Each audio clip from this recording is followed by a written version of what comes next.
everyone, it's Rebecca, and today I'm in my kitchen and I'm making oatmeal breakfast bars.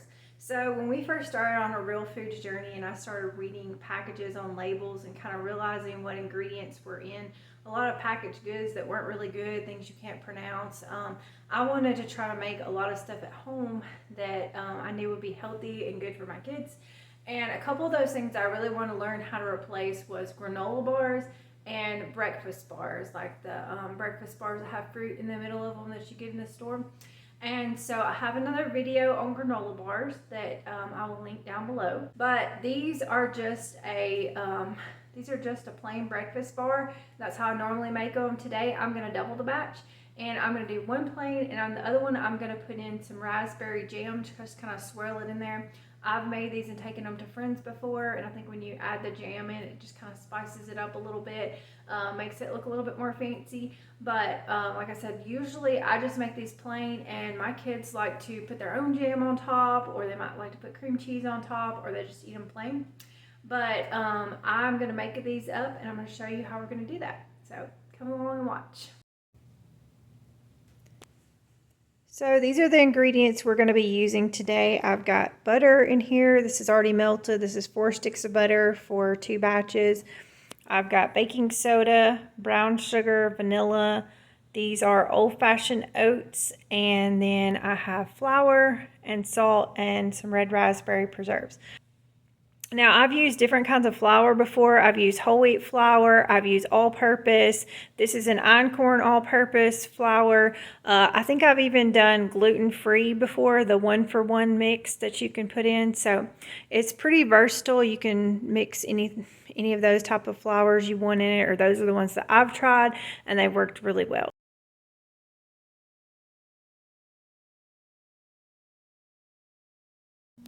So you just want to get started by putting your melted butter and your brown sugar in a bowl and mixing that up really well to get it combined together.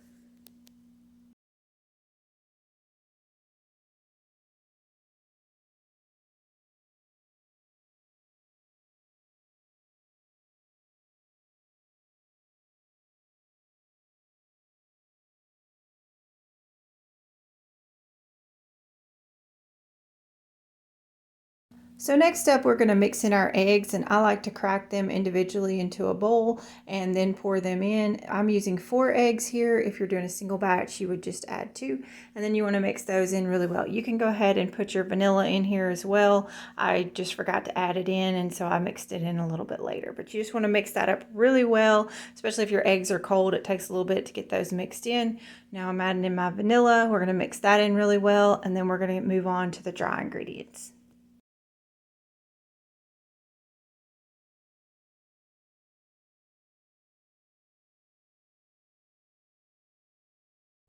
All right, now I'm adding in my dry ingredients. I've got 4 cups of flour, and I will also be adding in 4 cups of oats, so it's equal parts. I'm using regular oats here, the old-fashioned kind, and I did run out, so I went ahead and added in some instant oats. It works fine with both of those. So then I'm going to add in baking soda and salt, and that's pretty much going to be it. We're just going to mix this up really well and get it put into our 9x13 pans.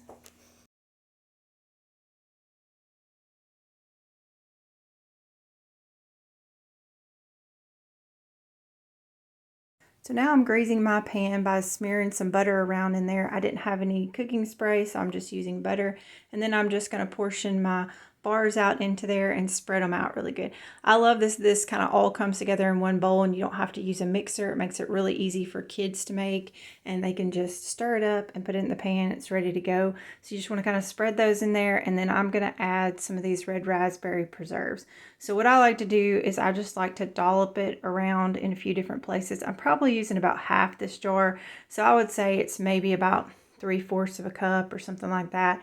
And then I'm just going to take a knife and kind of swirl it in and spread it on top. It's going to kind of cook and caramelize into the bars a little bit as it's baking in the oven, and it makes it just super delicious.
So these are going to cook for about 20 to 25 minutes. You want them to be nice and golden brown, as you can see here.